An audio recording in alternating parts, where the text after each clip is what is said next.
स्वागत है आप सभी का एक नए वीडियो लेक्चर में। आज के लेक्चर में मध्य प्रदेश सर्कल का एमटीएस पोस्टमैन का 2022 का क्वेश्चन पेपर करेंगे। डिपार्टमेंट और जीके के सभी क्वेश्चंस को कवर करेंगे। मैथ वाले पोर्शन के लिए आपको डिस्क्रिप्शन में लिंक मिल जाएगा। रेगुलर क्लासेस में आप हमारे साथ जुड़ना चाहते हैं, स्क्रीन पे दिए नंबर पे मैसेज करके हमारे साथ जुड़ सकते हैं। तो चलिए वीडियो शुरू करते हैं। फर्स्ट क्वेश्चन देखते हैं आज की वीडियो का।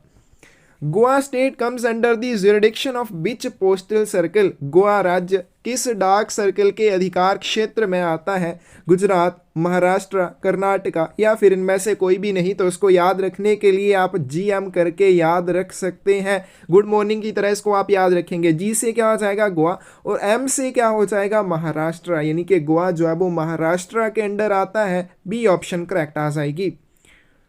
The headquarters of Army Postal Services is located in which city? सेना डाक सेवा का मुख्यालय किस शहर में स्थित है? कोलकाता, नागपुर, न्यू दिल्ली या फिर मेरठ? करेक्ट आंसर इसका सी आ जाएगा, न्यू दिल्ली में स्थित है। नेक्स्ट चलते हैं क्वेश्चन आपके पास। Post offices are divided into how many classes? डाक घरों को कितने वर्गों में बांटा गया है? 2, 3, 4 या फिर 5? करेक्ट आंसर क्या आ जाएगा? 3 वर्गों में बांटा गया है। हेड ऑफिस सबसे ऊंची श्रेणी वाला डाकघर, फिर आते हैं सब ऑफिस और सबसे निम्न श्रेणी का डाकघर कौन सा हो जाएगा? ब्रांच पोस्ट ऑफिस, शाखा डाकघर जिसे कहा जाता है। तो बी ऑप्शन यहाँ पे करेक्ट आ जाएगी। Payment of postage is normally not affected by which of the following? डाक शुल्क का भुगतान सामान्यतः निम्नलिखित में से किसके द्वारा नहीं किया जाता है? Postage stamps, revenue stamps, impressions of franking machine या फिर all of the above? Correct answer क्या आ जाएगा? अब किसी भी डाक वस्तु के लिए अगर आपने डाक शुल्क का भुगतान करना है तो आप कैसे कर सकते हैं? या तो डाक वस्तु के ऊपर डाक टिकट लगाएंगे, दूसरी बात यहाँ पे आप फ्रैंकिंग मशीन की शॉप के माध्यम से भी पोस्टेज चार्ज का भुगतान कर सकते हैं। आप नकदी देकर भी डाक शुल्क का भुगतान कर सकते हैं, कैश देकर भी आप पोस्टेज चार्जेस का भुगतान कर सकते हैं, लेकिन रेवेन्यू स्टैम्प्स का यूज आप नहीं कर सकते हैं पोस्टेज चार्जेस देने के लिए। तो करेक्ट आंसर आपके पास क्या आ जाएगा? बी आ जाएगा। तो कई बार ऑप्शन में आपको ये भी आता है नकदी, तो नकदी के माध्यम से कैश का भुगतान करके आप कैश देके भी पोस्टेज चार्जेस का भुगतान कर सकते हैं। बी ऑप्शन करेक्ट आ जाएगी। Philately bureau caters the needs of which of the following? Philately bureau जो होते हैं निम्नलिखित में से किसकी आवश्यकताओं को पूरा करते हैं? Stamp collectors, insurance collectors, banking customers या फिर बल्क एक्सपोर्टर्स? करेक्ट आंसर क्या आ जाएगा आपके पास? ए आ जाएगा। तो जो डाक टिकट संग्राहक होते हैं, जिन्हें डाक टिकट वगैरह इकट्ठे करने का शौक होता है, उनकी आवश्यकताओं को पूरा करने के लिए फ्लैटली ब्यूरोज को खोला गया है। But is a franking machine? Franking machine क्या होती है? स्टैंपिंग मशीन है, फोटोकॉपी मशीन है, कैश काउंटिंग मशीन या फिर वेइंग मशीन? करेक्ट आंसर क्या आ जाएगा आपके पास? ए आ जाएगा। Franking machine is a stamping machine, यानी कि आप इसका यूज करते हैं मुहर लगाने के लिए, डाक शुल्क का भुगतान करने के लिए। तो फ्रैंकिंग मशीन की जो शाप लगाई जाती है तो क्या हो जाएगी? ये स्टैंपिंग मशीन हो जाएगी, मुद्रांकन मशीन हो जाएगी। Every letter has to be stamped with the date stamp of at least how many post offices? प्रत्येक पत्र पर कम से कम कितने डाक घरों की तारीख मोहर लगी होनी चाहिए? 1, 2, 3 या फिर 4? करेक्ट आंसर आपके पास क्या आ जाएगा? बी आ जाएगा। कम से कम 2 डाक घरों की तारीख मोहर लगी होनी चाहिए। और ये जो कम से कम वाले 2 डाक घर हैं, एक तो हो जाएगा ऑफिस ऑफ पोस्टिंग, ठीक है। ऑफिस ऑफ पोस्टिंग कौन सा हो जाएगा? जहां से आप आर्टिकल को पोस्ट करते हैं। दूसरा कौन सा हो जाएगा? ऑफिस ऑफ डेस्टिनेशन, गंतव्य का डाकघर, जहां से उस डाक वस्तु का वितरण किया जाना है। तो कम से कम इन दोनों डाक घरों की तारीख मोहर प्रत्येक पत्र, पैकेट या पार्सल के ऊपर लगी होनी चाहिए।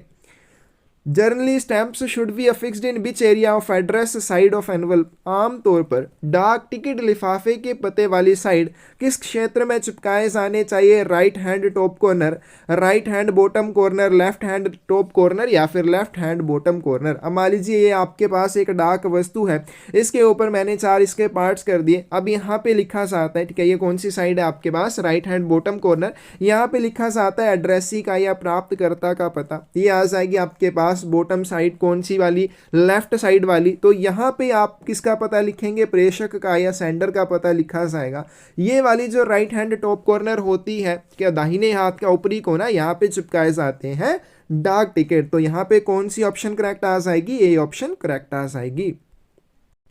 Articles meant for foreign countries, address should be written in which letters, विदेशों के लिए अभिप्रेत लेख पर पता किन अक्षरों में लिखा जाना चाहिए, अरबिक लेटर्स, अरबिक में लिखा जाएगा, रोमन में लिखा जाएगा, देवनागरी या फिर मंदारिन। करेक्ट आंसर आपके पास बी आ जाएगा। अब कभी भी कोई भी डाक वस्तु जब फॉरेन कंट्री के लिए भेजी जाएगी उसके ऊपर जो पता लिखा जाता है वो लिखा जाता है रोमन लेटर्स में, क्या रोमन लेटर्स और अरबिक फिगर्स में लिखा जाता है। ठीक है, रोमन लेटर्स और अरबिक फिगर्स में लिखा जाता है। तो हमें यहाँ पे बताना है कौन से लेटर्स में लिखा जाएगा।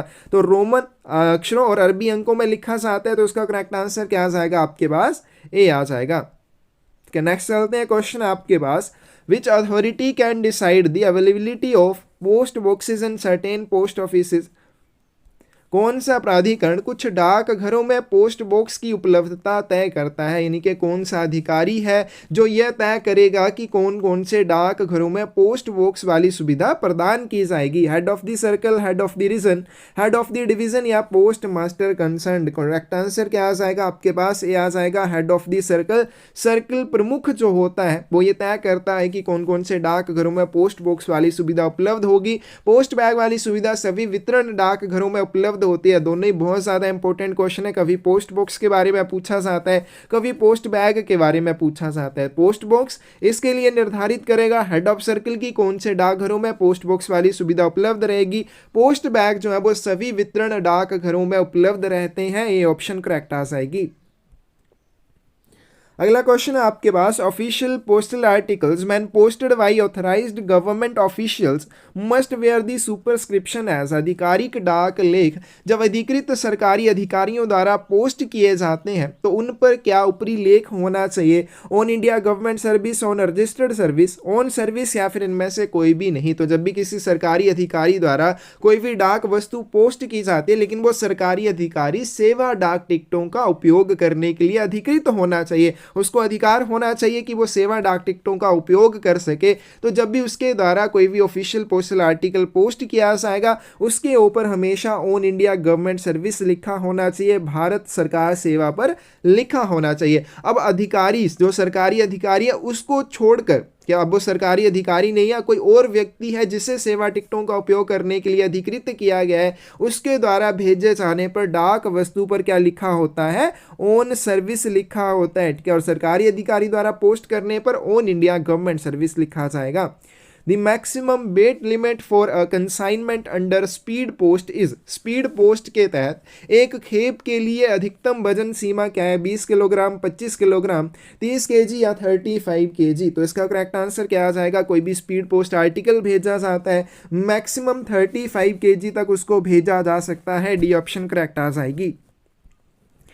Registration is compulsory for which of the following, निम्नलिखित में से किसके लिए पंजीकरण अनिवार्य है, book and pattern packet, blind literature packets, any parcel not exceeding 4 kilograms in weight या फिर any insured article. Correct answer आपके पास डी आ जाएगा। ठीक है, अब कोई भी बुक या पैटर्न पैकेट है आप इसको अपंजीकृत के रूप में भी भेज सकते हैं, ब्लाइंड लिटरेचर पैकेट को भी अपंजीकृत के रूप में भेजा जा सकता है। कोई भी पार्सल जिसका वजन 4 किलोग्राम से अधिक नहीं है उसको भी आप अनरजिस्टर्ड के रूप में भेज सकते हैं। कोई भी पार्सल जिसका वजन 4 किलोग्राम से अधिक हो जाएगा उसके लिए आपको पंजीकरण करवाना पड़ता है, रजिस्ट्रेशन कंपल्सरी हो जाती है। लेकिन जब भी कोई बीमित वस्तु, बीमित लेख भेजा जाएगा तो सबसे पहले उसकी क्या की जाएगी, रजिस्ट्रेशन की जाएगी। रजिस्ट्रेशन करने के बाद ही उसकी इंश्योरेंस की जाती है, डी ऑप्शन करेक्ट आ जाएगी।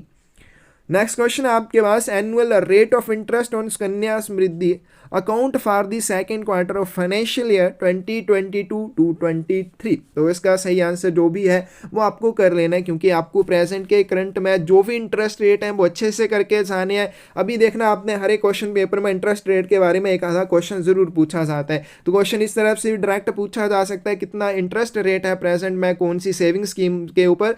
दूसरा किस तरह से पूछा जाता है, आपको 3-4 सेविंग स्कीम्स दे दी जाएंगी, उसमें पूछा जाएगा कि हाईएस्ट रेट ऑफ इंटरेस्ट किसके ऊपर है या सबसे कम रेट ऑफ इंटरेस्ट किसके ऊपर है। तो इस तरह से क्वेश्चन जरूर पूछा जाता है, तो इंटरेस्ट रेट आपने अच्छे से याद कर लेने हैं। अगला क्वेश्चन चलते हैं, the maximum amount limit for senior citizen saving scheme is how much, वरिष्ठ नागरिक बचत योजना की अधिकतम राशि सीमा कितनी है, 5 लाख, 10 लाख, 15 लाख या फिर 20 लाख। करेक्ट आंसर क्या आ जाएगा, सी आ जाएगा 15 लाख रुपए। तो सीनियर सिटीजन सेविंग स्कीम के लिए अभी अपडेट हुआ है, आपने वो भी याद रखना है। अगर वो एग्जाम में आएगा आप उसको टिक करेंगे, ठीक है। 30 लाख हो गया ना अभी, ठीक है, लेकिन आप इसको अभी याद रखेंगे। अगर एग्जाम में 30 लाख आता है तो उसको आप सही करेंगे, ठीक है। अगर 15 लाख ही आता है तो आप इसको करेक्ट करेंगे। आगे चलते हैं, क्वेश्चन देखते हैं। Maximum amount for which a single electronic money order can be issued is how much rupees. अधिकतम राशि कितने रुपए है जिसके लिए एक एकल इलेक्ट्रॉनिक मनी ऑर्डर जारी किया जा सकता है। मैक्सिमम लिमिट याद रखनी है, साथ में आपको मिनिमम न्यूनतम जो सीमा है वो भी याद रखनी है। मैक्सिमम की बात करें, एक इलेक्ट्रॉनिक मनी ऑर्डर जो है मैक्सिमम 5,000 रुपए के लिए जारी किया जा सकता है, बी ऑप्शन करेक्ट आ जाएगी। मिनिमम की बात करें, 1 रुपए के लिए इसको जारी किया जा सकता है। इंस्टेंट मनी ऑर्डर जो है 50,000 रुपए मैक्सिमम है, 1,000 रुपए मिनिमम है। सर्विस मनी ऑर्डर्स होते हैं, ठीक है। फैमिली अलॉटमेंट मनी ऑर्डर होते हैं, उनके ऊपर क्या कमीशन लिए जाते हैं, मिनिमम और मैक्सिमम उनकी क्या लिमिट रहती है, वो सारी चीज़ें आपको अच्छे से पढ़ के जाना है। आगे चलते हैं। दी minimum age for availing the insurance under प्रधानमंत्री सुरक्षा बीमा योजना इज हाउ मैनी ईयर्स। प्रधानमंत्री सुरक्षा बीमा योजना के तहत बीमा का लाभ उठाने के लिए न्यूनतम आयु कितने वर्ष है। एट बर्थ, जन्म से ही आप उठा सकते हैं, 10 वर्ष, 18 वर्ष या फिर 21 ईयर्स। करेक्ट आंसर क्या आ जाएगा, तो प्रधानमंत्री सुरक्षा बीमा योजना की बात करें 18 मिनिमम और मैक्सिमम की बात करें 70 ईयर्स, ठीक है। तो प्रधानमंत्री सुरक्षा बीमा योजना के लिए एज लिमिट क्या हो जाएगी, 18 से 70 वर्ष हो जाएगी। तो यहाँ पे मिनिमम एज की बात की गई है, कितना हो जाएगा, सी ऑप्शन करेक्ट आ जाएगी 18। उसी तरह से दूसरी योजना है जिसे प्रधानमंत्री जीवन ज्योति बीमा योजना कहा जाता है, PMJJY। इसके लिए जो है वो कितनी है, 18 से 50 वर्ष है। दोनों को याद रखना है, ठीक है। इनके लिए हम बात करें कितना प्रीमियम लिया जाता है, तो प्रधानमंत्री सुरक्षा बीमा योजना के लिए 20 रुपये लिए जाते हैं।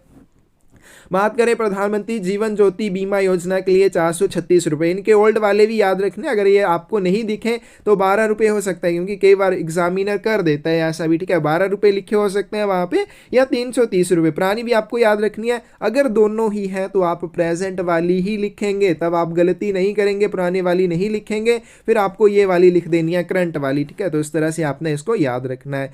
इन which year postal life insurance PLI was introduced. डाक जीवन बीमा किस वर्ष शुरू किया गया था, तो 1 फरवरी 1884 को इसकी शुरुआत की गई थी। सही आंसर क्या आ जाएगा आपके पास, सी आ जाएगा 18 की, सी ऑप्शन करेक्ट हो जाएगी। Rural postal life insurance was introduced based on the recommendations of which committee.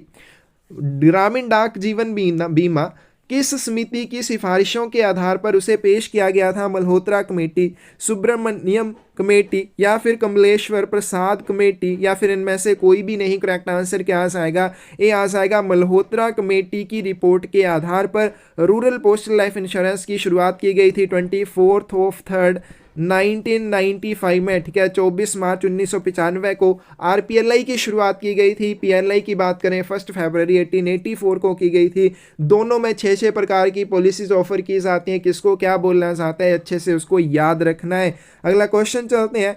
फ्लैटलिक deposit account can be open with a minimum amount of how much rupees. Philatelic deposit account जो है, डाक ticket जमा खाता जिसे कहा जाता है, कितने रुपए की न्यूनतम राशि के साथ खोला जा सकता है। 100 रुपीज, 200, 400 या फिर 500। करेक्ट आंसर क्या आ जाएगा, बी आ जाएगा 200 रुपए की न्यूनतम राशि के साथ इसको खोला जा सकता है।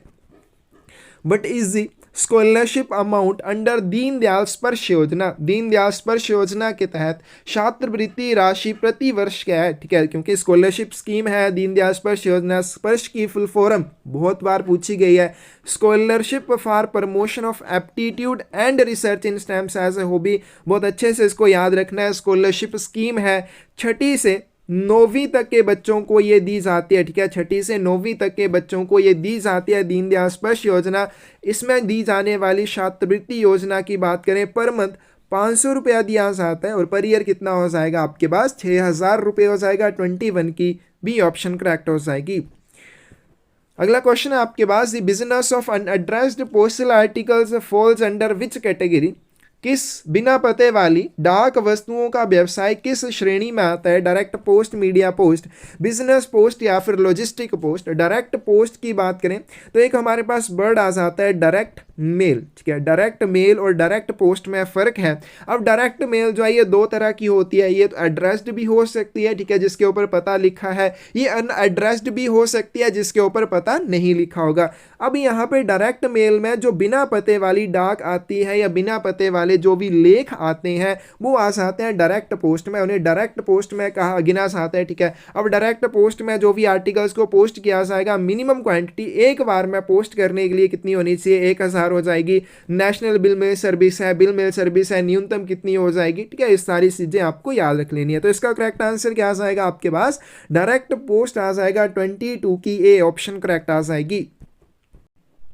The minimum monthly speed post business in rupees for a customer to categorize as bulk customer is how much rupees। तो ग्राहक को वर्गीकृत करने के लिए न्यूनतम मासिक स्पीड पोस्ट बिजनेस कितने रुपए का है, 5000 रुपये, 10,000, 15,000 या फिर 20,000। करेक्ट आंसर आपके पास क्या आ जाएगा इसमें, 10,000 रुपया। अब स्पीड पोस्ट में अगर किसी भी ग्राहक को थोक ग्राहक कहा जाता है, इसका मतलब एक माह में वो 10,000 रुपये से ज़्यादा का स्पीड पोस्ट व्यवसाय देता है। शूट की बात करें इसमें रिवेट या फिर आप डिस्काउंट की बात करेंगे तो वो 50,000 से अबव होने पर दिया जाएगा। थोक ग्राहक ऐसे व्यक्ति को कहा जाता है एक माह में क्या कितने का, 10,000 रुपये का स्पीड पोस्ट व्यवसाय जो प्रदान करे। अगला क्वेश्चन चलते हैं। Chief post master is in charge of, मुख्य डाकपाल जो है वो किसके प्रभारी होते हैं, पोस्टल सर्कल के। First class head post office, second class head post office, इनमें से कोई भी नहीं। अब सबसे पहले आपको इसमें पता होना चाहिए जीपीओ जनरल पोस्ट ऑफिस जो होते हैं उसकी डेफिनेशन के बारे में, ठीक है। तो ये क्या होते हैं, प्रथम श्रेणी के प्रधान डाकघर जो कहाँ पे स्थित होते हैं, हेड ऑफ सर्कल सीपीएमजी के मुख्यालय में स्थित होते हैं, या फिर जहाँ पर एक से ज़्यादा ऐसे डाकघर होते हैं जो डाकघर मुख्यालय से जुड़ा हुआ होगा उसको क्या कहेंगे, जनरल पोस्ट ऑफिस कहेंगे। अब जो भी फर्स्ट क्लास हेड ऑफिस होते हैं जिन्हें जीपीओ कहा जाता है वो किसके अंडर आते हैं, वो आते हैं सीनियर टाइम स्केल ऑफिसर के अंडर और उसे कहते हैं चीफ पोस्ट मास्टर। तो 24th की सही ऑप्शन आपके पास क्या आ जाएगी, बी आ जाएगी। First class head post office का इंचार्ज कौन हो जाएगा, चीफ पोस्ट मास्टर हो जाएगा। किसे कहा जाता है, सीनियर टाइम स्केल ऑफिसर को कहा जाता है। अगला क्वेश्चन चलते हैं। क्वेश्चन आपके पास, which authority is the immediate in charge of transit mail office. Transit mail office का तत्काल प्रभारी प्राधिकरण कौन है, superintendent sorting, head sorting assistant, head mail guard और मेल एजेंट या फिर head record officer. Correct answer क्या आ जाएगा, मेल गार्ड या मेल एजेंट होता है, सी ऑप्शन करेक्ट आ जाएगी। Central bagging unit is part of which office. Central bagging unit जो है वो किस कार्यालय का अंग है, RMS office, postal division, postal store depot या फिर जनरल पोस्ट ऑफिस। 26 की सही ऑप्शन क्या आ जाएगी, ये आ जाएगी आरएमएस की शाखा है, ठीक है। तो ये भी ब्रांच ऑफ आरएमएस है। यहाँ पे क्या किया जाता है, जो भी बंडल्स बनाए जाते हैं पोस्ट ऑफिस या मेल ऑफिस के द्वारा उनको ग्रुप किया जाता है और एक थैले में उनको संलग्न कर दिया जाता है, ये ऑप्शन करेक्ट आ जाएगी। नेक्स्ट क्वेश्चन चलते हैं। Which office deals with unclaimed articles. कौन सा कार्यालय लावारिस वस्तुओं का निपटान करता है, head post office, return letter office, nodal post office या फिर postal store depot. Correct answer क्या आ जाएगा, कोई भी लावारिस वस्तुएं हैं, कोई भी रिफ्यूज्ड आर्टिकल्स है जिनको लेने से इनकार किया जा चुका हो, बिना पते वाले लेख हैं, आधे अधूरे पते वाले लेख हैं या फिर अनडिसाइफरेबल एड्रेस जिनके ऊपर पता तो लिखा है लेकिन पढ़ने लायक नहीं है, साफ नहीं लिखा है, ऐसे लेखों का निपटान कौन करता है, पुनः प्रेषण केंद्र के द्वारा किया जाता है, बी ऑप्शन करेक्ट आ जाएगी। नेक्स्ट क्वेश्चन आपके पास, labelled bundles are of how many classes. Level वाले बंडल जो है वो कितने वर्गों के होते हैं, 2, 3, 4 या फिर 5। करेक्ट आंसर क्या आ जाएगा, 2 वर्गों में इनको बांटा गया है और ये 2 वर्ग जो है वो कौन कौन से आ जाएंगे। एक आएंगे आपके पास स्टेशन बंडल, दूसरे आपके पास आ जाएंगे सॉर्टिंग बंडल। आगे जो सॉर्टिंग बंडल होते हैं इनको फिर से डिवाइड किया जाता है एक्सप्रेस बंडल और डिफर्ड बंडल में। एक्सप्रेस होते हैं जिनका जल्दी से निपटान, जैसे ही कार्यालय में वो प्राप्त हुए जल्दी से उनका निपटान करना होता है। डिफर्ड जो बाद में भी आप निपटा सकते हैं, आस्थगित और तुरंत बंडल, ठीक है। इस तरह से ये 2 बंडल रहते हैं सॉर्टिंग वाले, तो उनको कर लेना है। आगे चलते हैं। Which one of the following is a due bag. निम्नलिखित में से कौन सा देय बैग है, parcel bag, packet bag, transit bag या फिर कैंप बैग। करेक्ट आंसर क्या आ जाएगा, सी आ जाएगा। देय बैग जो आपको डेली बेसिस के ऊपर या रेगुलर इंटरवल्स के ऊपर बनाने हो उन्हें ड्यू बैग्स कहा जाता है। दूसरे आते हैं अनयूजुअल, जब आवश्यकता होगी तभी उनको बनाया जाता है। अगला क्वेश्चन आपके पास, superintendent RMS issues a order which deals with अधीक्षक आरएमएस जो है ए आदेश जारी किसके संबंध में करता है? Changes in sorting list, change in working hours, performance of staff in mail office या फिर इनमें से कोई भी नहीं। करेक्ट आंसर क्या आएगा?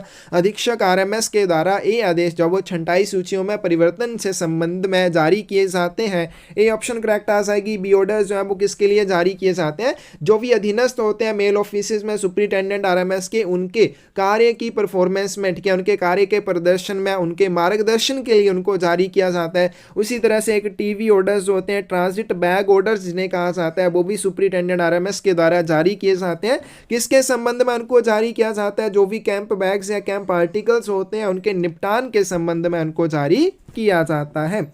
अगला क्वेश्चन चलते हैं। Which of the following river drains its water into Arabian sea? निम्नलिखित में से कौन सी नदी अपना पानी अरब सागर में बहाती है? इसका सही आंसर आपके पास ए आ जाएगा, नर्मदा नदी। With how many states Madhya Pradesh share its boundary? Madhya Pradesh कितने राज्यों के साथ अपनी सीमा साझा करता है? 32 की सही ऑप्शन आपके पास भी आ जाएगी, 5 राज्यों के साथ। Who has been recently elected at 15th president of India? हाल ही में भारत के 15वें राष्ट्रपति के रूप में किसे चुना गया है? तो श्रीमती द्रौपदी मुर्मू जी को चुना गया है। ए ऑप्शन करेक्ट आ जाएगी। Who is the present governor of Madhya Pradesh? Madhya Pradesh के वर्तमान राज्यपाल कौन से हैं? तो ये आपने कर लेना है गूगल से। Who was the first Indian to receive the Nobel prize? ठीक है, नोबेल पुरस्कार पाने वाले जो पहले भारतीय थे वो कौन थे? रविंद्रनाथ टैगोर जी थे। ए ऑप्शन करेक्ट आ जाएगी। India one how many gold medals in recently concluded Commonwealth games 2022? हाल ही में संपन्न राष्ट्रमंडल खेलों 2022 में भारत ने कितने स्वर्ण पदक जीते? करेक्ट आंसर क्या आ जाएगा आपके पास? बी आ जाएगा, 22। नेक्स्ट क्वेश्चन चलते हैं। During India's freedom struggle the famous non corporation movement started in beach year? Bharat के स्वतंत्रता संग्राम के दौरान प्रसिद्ध असहयोग आंदोलन किस वर्ष में शुरू हुआ था? 5 सितंबर 1920, 1920 में। बी ऑप्शन करेक्ट हो जाएगी। Classical dance Kathak has its roots in which state? शास्त्रीय नृत्य कथक की जड़ें किस राज्य में? तो इसका करेक्ट आंसर डी आ जाएगा, उत्तर प्रदेश में। नेक्स्ट चलते हैं क्वेश्चन आपके पास 39। State Madhya Pradesh occupies approximately how much percentage of countries land area? अभी देखो मध्य प्रदेश सर्कल का क्वेश्चन पेपर कर रहे हैं, तो जैसे आप अपने सर्कल का करेंगे तो उसमें आपके राज्य का गवर्नर कौन है, ठीक है, आपके राज्य में, ठीक है, इस तरह से जो क्वेश्चन पूछा गया कि आपके राज्य का कितना क्षेत्रफल है जो भारत के कितने क्षेत्रफल के प्रतिशत के बराबर है। ये सारी चीजें आपने अपने उसके संबंध में, राज्य के संबंध में जरूर कर लेनी है। कौन सी नदी वहां से निकलती है, कौन सी नदी वहां से होकर बहती है, या कौन से राज्यों की सीमाएं उसके साथ जुड़ी है, सारी चीजें आपको अच्छे से मालूम होनी चाहिए। तो इसका करेक्ट आंसर 9.38% हो जाएगा। अगला क्वेश्चन आपके पास एथिक्स इज रिलेटेड ऑफ? नैतिकता का संबंध किससे है? आचरण से है। बी ऑप्शन यहाँ पे सही हो जाएगी। आगे चलते हैं पोस्टमैन के लिए सेकंड पेपर, देखते हैं क्या पूछा गया है। क्वेश्चन है आपके पास, but is the threshold amount limit below an insured article is delivered in ordinary manner? किस सीमा से नीचे होने पर बीमित लेख की सामान्य तरीके से डिलीवरी की जाएगी, वितरण किया जाएगा? Amount note exceeding 500 rupees, note exceeding 600 rupees, note exceeding 800 rupees, या फिर note exceeding 1000 rupees? Correct answer क्या आ जाएगा? ए आ जाएगा। कोई भी डाक वस्तु जिसका बीमा 500 रुपये से कम के लिए किया गया हो उसका वितरण जो डाकिए के माध्यम से सामान्य तरीके से किया जाएगा। कोई भी बीमित वस्तु जिसका बीमा जो है 500 रुपीज़ से अधिक के लिए किया गया होगा उसका वितरण केवल डाक घर की खिड़की पर किया जाएगा। The detention period for a registered article in delivery post offices? वितरण डाक घर में पंजीकृत वस्तु को रोक कर रखने की अवधि क्या है? Note exceeding 3 days, note exceeding 5 days, note exceeding 7 days, या फिर note exceeding 9 days? Correct answer क्या आ जाएगा? सी आ जाएगा, नोट एक्सीडिंग 7 डेज। कोई भी पंजीकृत वस्तु है अधिकतम उसको 7 दिनों की अवधि के लिए वितरण के डाक घर में रोक के रखा जाएगा। 8वें दिन उसको रिटर्न टू सेंडर किया जाएगा।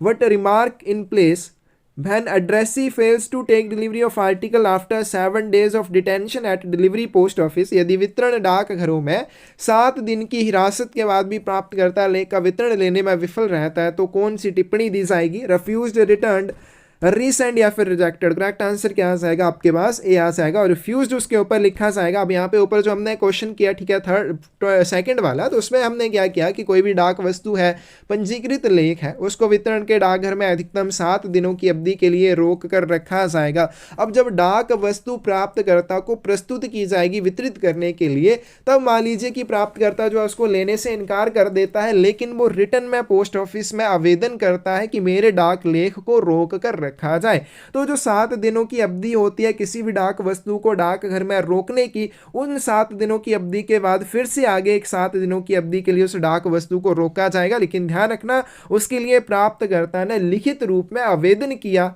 होना चाहिए। अब जब 7 दिनों की अवधि के जो अगले 7 दिन हैं, इन 7 दिनों में भी प्राप्तकर्ता उस डाक वस्तु का वितरण लेने में विफल रहता है, तो उस डाक वस्तु के ऊपर क्या लिखा जाता है, रिफ्यूज्ड लिखा जाता है। और रिफ्यूज्ड लिखे उसे सेंडर को भेजा जाता है।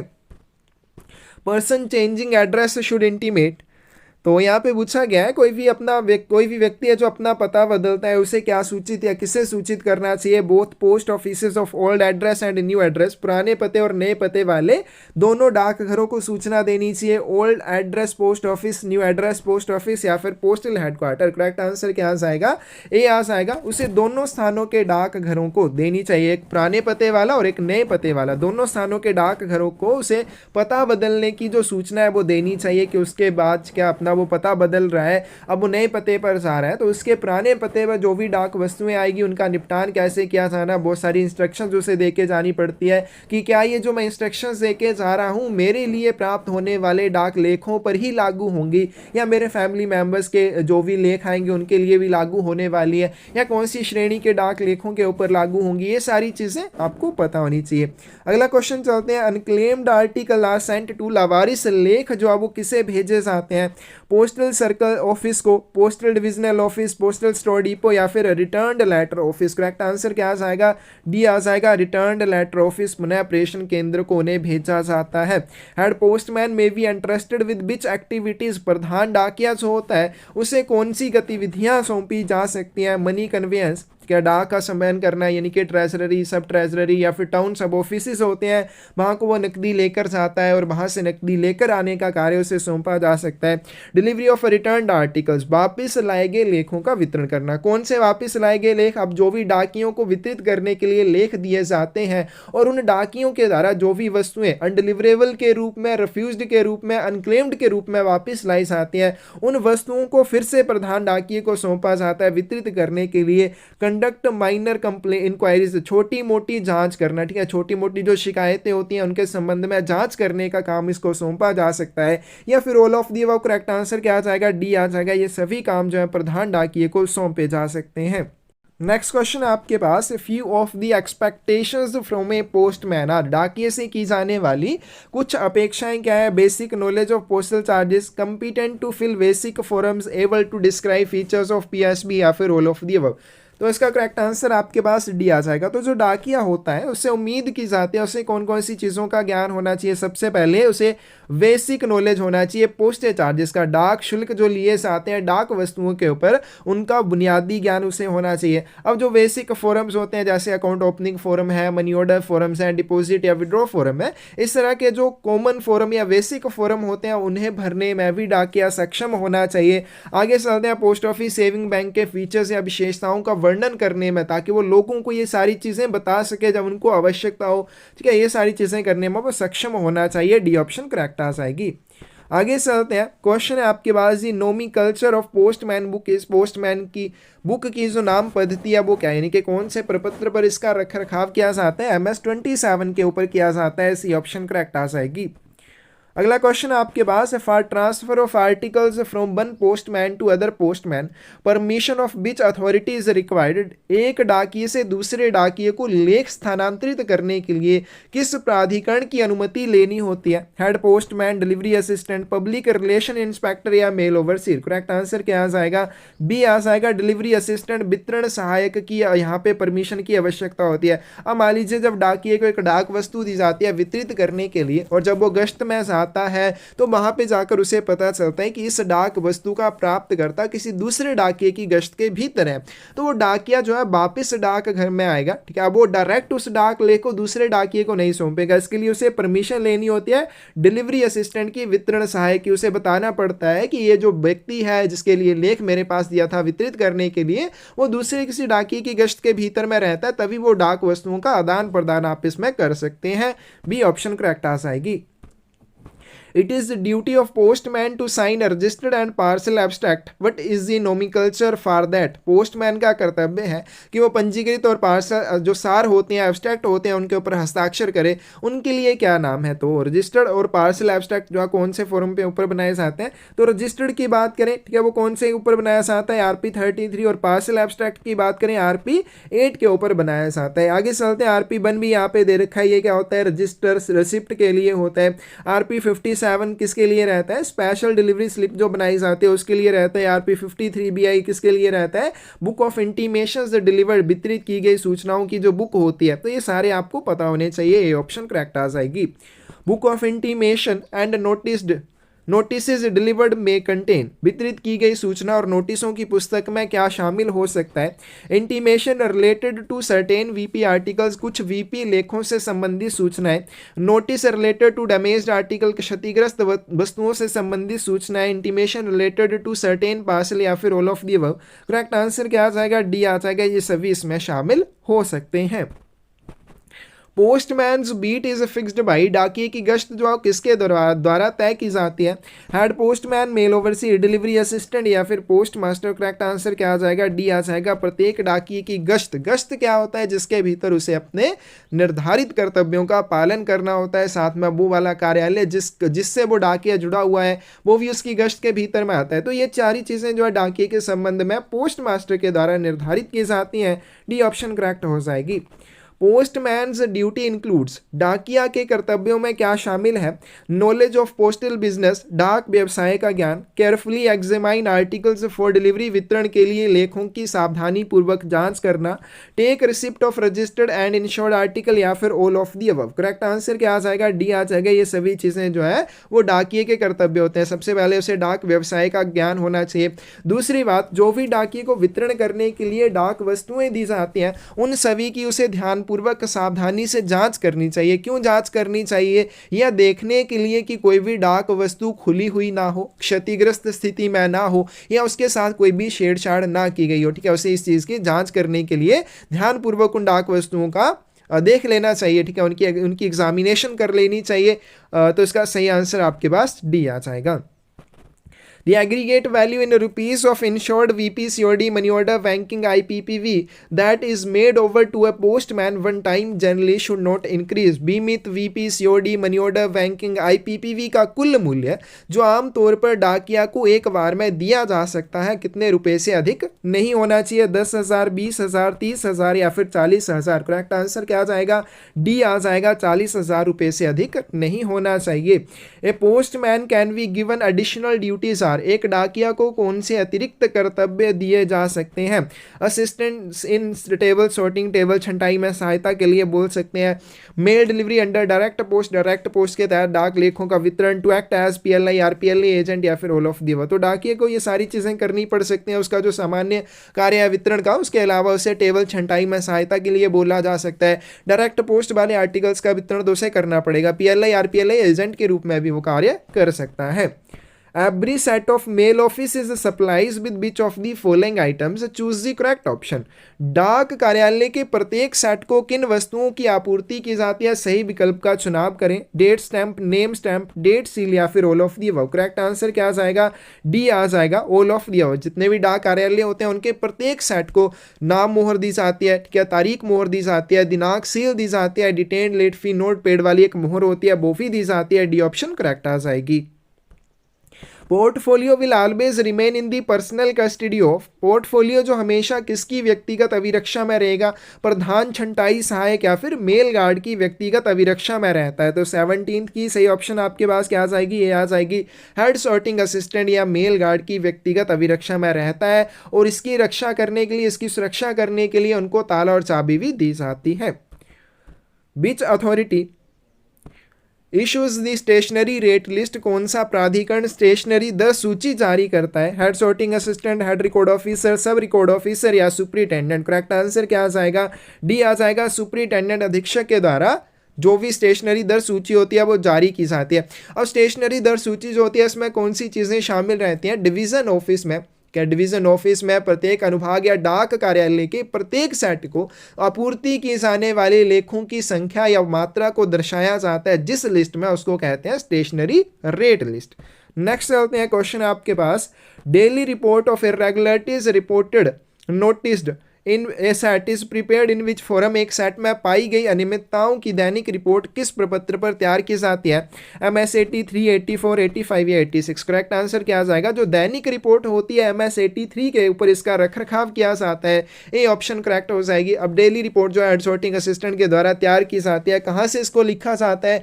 जो सेट वगैरह की रफ नोट्स बुक होती है वहाँ से इसको लिखा जाता है और फिर रिकॉर्ड ऑफिसर के माध्यम से इसे सुपरिटेंडेंट तक पहुँचाया जाता है, ये ऑप्शन करेक्ट आ जाएगी।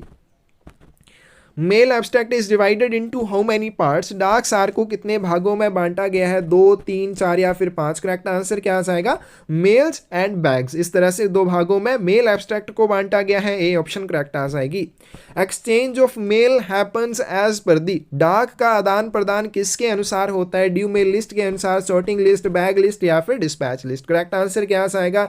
ए आ जाएगा, ड्यू मेल लिस्ट के अनुसार किया जाता है। ठीक है, तो कैसे किया जाता है? मेल एजेंट या मेल गार्ड के द्वारा किया जाता है। कहाँ पे किया जाता है? जिस स्टेशन के ऊपर ट्रेन जो है डाक लेके आती है वहां पे किया जाएगा ना। कैसे करता है? जो सेक्शन का मेल एजेंट या मेल गार्ड होता है वो कैसे करेगा? मेल ऑफिस का मेल एजेंट या मेल गार्ड जो होता है वो कैसे करेगा? वो आपको मालूम होने चाहिए, पढ़ लेने अच्छे से। Which authority is responsible to examine the condition of case transit bag in mail van?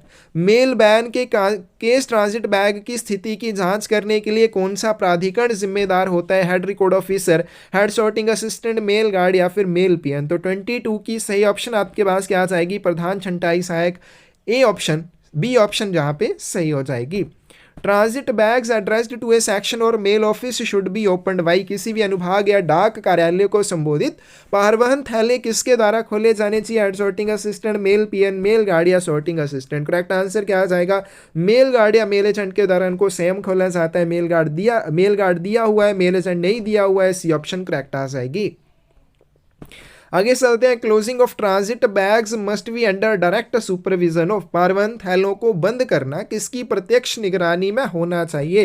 Head sorting assistant, head record officer, sub record officer या फिर डिस्पैच असिस्टेंट? 24 की सही ऑप्शन क्या आ जाएगी? या तो हेड सॉर्टिंग असिस्टेंट होना चाहिए, या हेड मेल गार्ड होना चाहिए, या मेल एजेंट होना चाहिए। अब यहाँ पे कौन सा दे रखा है आपके पास? हेड सॉर्टिंग असिस्टेंट दे रखा है, बाकी तो नहीं दिया हुआ है। ठीक है, तो ये ऑप्शन यहाँ पे करेक्ट हो जाएगी। ध्यान रखना, जब भी ट्रांजिट बैग को बंद किया जाएगा तो किसके डायरेक्ट सुपरविजन में और प्रेजेंस में किया जाएगा? Head sorting assistant, head mail guard या मेल एजेंट।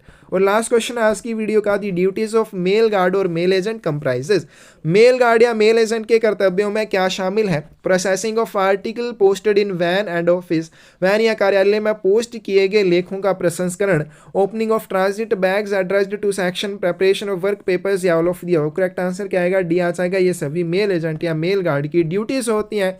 तो ये था आपके पास मध्य प्रदेश का MTS पोस्टमैन का 2022 का क्वेश्चन पेपर। किसी भी क्वेश्चन में आपको डाउट हो कमेंट सेक्शन में आप पूछ सकते हैं। किसी भी क्वेश्चन का आंसर गलत लगे तब भी आप कमेंट सेक्शन में इस चीज़ के बारे में ज़रूर बताएं। और रेगुलर क्लासेस में आप हमारे साथ जुड़ना चाहते हैं, स्क्रीन पे दिए नंबर पे मैसेज करके हमारे साथ जुड़ सकते हैं। इन सभी क्वेश्चन पेपर्स की PDF फाइल्स आपको विद सोल्यूशन वहाँ पे प्रोवाइड करवाई जाते हैं और बहुत ज़्यादा हेल्प करती हैं आपको प्रमोशन लेने में। तो ज़रूर आप हमारे साथ जुड़ सकते हैं। धन्यवाद।